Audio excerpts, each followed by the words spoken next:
Agar ayollarning go'shti shunaqa arzon bo'lib, zino ko'p bo'ladigan bo'lsa, chorvalarning go'shtlari qimmatli edi. Agar odamlarning orasida hayo suvi ko'tarilsa, odamlarning yuzidan hayo suvi ko'tarilsa, ular uchun samo suvi kamayib ketadi. Bu qonun. Bu qonun. Shuning uchun haqiqiy ulug'vorlik nimada?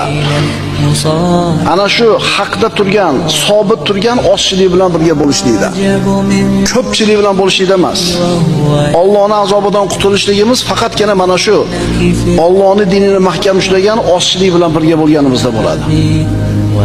Albatta bir joy bilan boshqa bir joyning farqi bor. Masalan, bir joyda g'arib bo'lsang, bir joyda g'arib bo'lmaysan. Masalan, biz yurtlarimizda alhamdulillah masjidlar serob, namozxonlar ko'p, solih insonlar ham shunday ziyoda, dinini ushlagan odamlar bor, rahm shafqat, iymon, e'tiqod. Bizda g'arib bo'lmaysiz. Ammo ana shu bir kufr mamlakatlariga, g'ayri dinlar yurtlariga borsangizchi,